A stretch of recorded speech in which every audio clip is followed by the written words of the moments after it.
விஷயம் சொல்லணும். உங்ககிட்ட 2 நாளா சொல்றதுக்கு ட்ரை பண்றேன், ஆனா முடியலம்மா. கடை திறப்பு விழா நாளைக்கு தானே?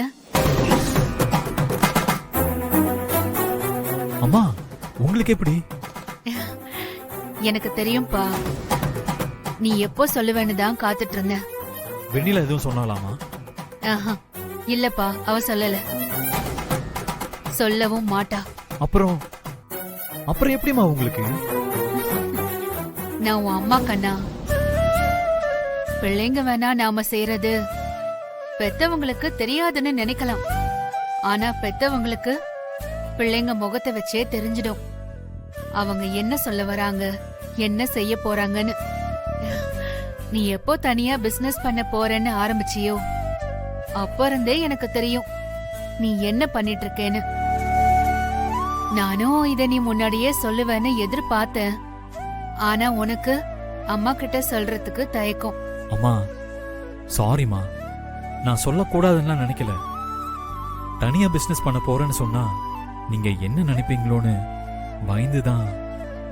இதுல நான் நினைக்க என்னப்பா இருக்கு? எனக்கு தெரியும்.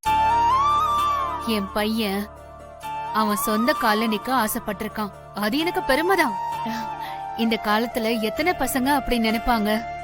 இவ்ளோ வசதி இருந்தோம் நீ தனியா ஓ முயற்சியில ஜெயிக்கணும்னு நினைச்சியே. எனக்கு ரொம்ப சந்தோஷமா இருக்குப்பா. நீ உன் பிசினஸ நல்லா பண்ணு. நம்பிக்கையா நேர்மையா உழைச்சா கண்டிப்பா பெரிய லெவல்ல சக்சஸ் பண்ணலாம். உனக்கு இந்த அம்மாவோட சப்போர்ட் எப்பவுமே இருக்கும். சாரிம்மா, உங்ககிட்ட முன்னாடியே சொல்லியிருக்கணும். ஐம் ரியலி சாரிம்மா. பரவாயில்ல கண்ணா, பிசினஸ் நல்லபடியா பண்ணு.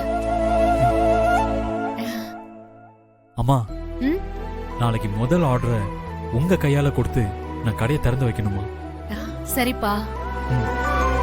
சரி, கடை திறப்ப பத்தி மத்த எல்லார்கிட்டயும் சொன்னியா? இன்னும் இல்லம்மா. சீக்கிரமா முதல்ல கீழே போய் எல்லாரையும் இன்வைட் பண்ணு. சரிம்மா. வா.